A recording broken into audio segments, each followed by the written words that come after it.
మన కాడ ఫ్రీ బస్సులు ఉన్నాయి కదా, ఇక ఫ్రీ బస్సులు అంటే మనోళ్ళు మస్తు భయపడుతురు. ఎవరన్నా ఊరికి పోయేటప్పుడు క్షేమంగా పోయి లాభంగా రా అని అంటారు.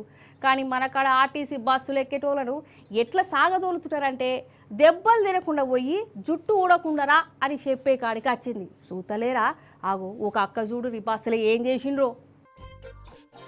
ఇన్నొద్దులు ఆర్టీసీ బస్సుల ప్రయాణం అంటే జుట్లు వట్టి కొట్టుకునుడు, సీట్ల కోసం పంచాయతీలు పెట్టుకునుడు, కండక్టర్లతో పంచాయతీలు పెట్టుకునుడు ఇవి చూసిరు కదా. ఇగో ఇప్పుడు చూడు గీ అక్క ఏం చేస్తున్నదో.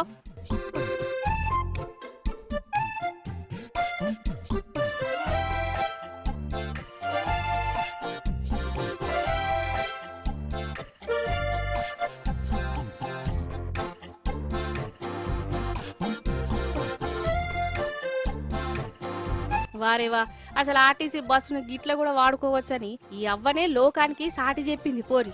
మంచిగా పన్ను దోముకుంటా ప్రయాణం కడతాంది కదా.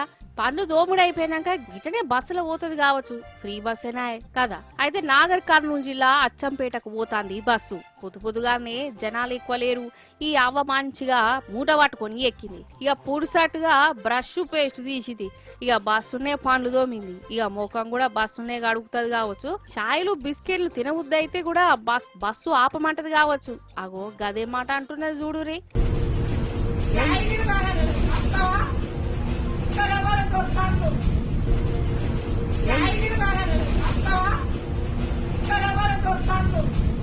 చూసినావా, మొత్తానికి మన ఫ్రీ బస్సు హాలతు గిట్లయిపోయిందో. పండ్లు దోముకునే తాందుకు, అల్లం ఎల్లిగడ్డలు పొట్టు తీసుకునే తాందుకు, కొట్లాడుకునే తాందుకు ఇగో వీటి కోసమేనా గీ ఫ్రీ బస్సులు పెట్టిందని మొగోలు గరమైతురు. అదన్నట్టు ముచ్చట.